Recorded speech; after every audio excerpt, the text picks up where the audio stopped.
Hey, what is going on, everybody? It is Monday, January 11th, 2021. People are leaving California. They're also leaving some other states in big numbers. California was actually the state where people left the most. And there's many reasons behind it. There's a lot of things happening here in California that are not looking so good. And I've reported on these things here and there. We're seeing homelessness increase.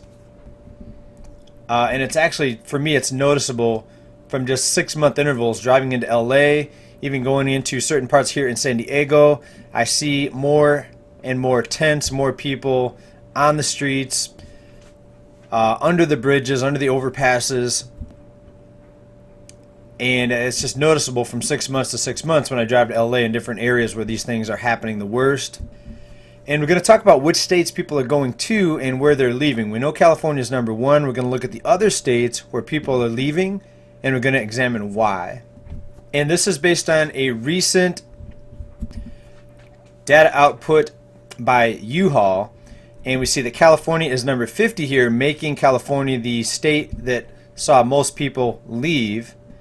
Okay, that's followed by Illinois, New Jersey, Massachusetts, Maryland, and Oregon, the states where people migrated outward, or outward migration. And we noticed the top 3 states where people left the most: California, Illinois, New Jersey. Those are very high tax states. These are also states that witness some of the biggest economic hardships over the 2020 shutdown recession. And it's only going to make it harder for the people that choose to remain in these states. And I'm one of them. I'm staying here for now. But when big money starts to leave, you start seeing the tax base get eroded, and the burden is going to fall on a lot of the other remaining people, and a lot of people here are not doing so good. You may have gotten the impression over the years that California is the Sunshine State. It's all rich people out here. That could be not further from the truth, and I was actually shocked when I moved out here a little over 20 years ago, moved out here from Michigan, and I expected the same thing. I expected everyone to be well off.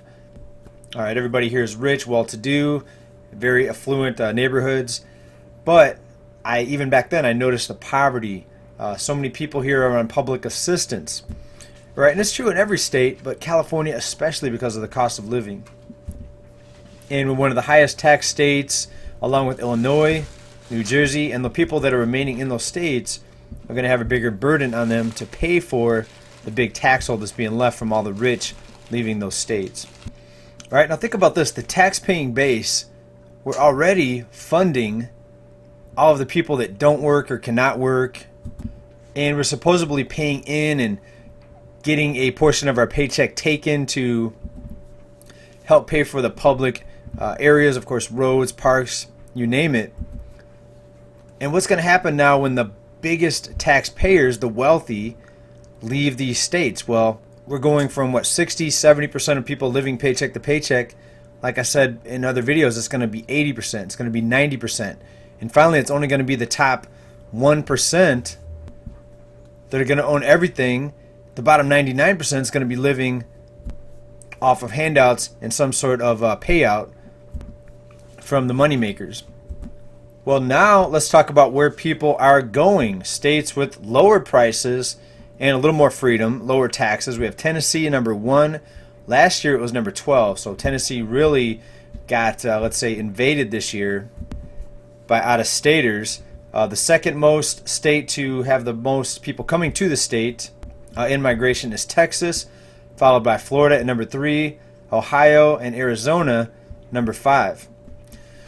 So then the big question comes up, what's going to happen to these states? You have all the people coming to these states from failed states, states where people voted for authoritarians and they voted for higher taxes, and they voted for either one idiots or dictators, and now they're bringing their ideologies into these other states.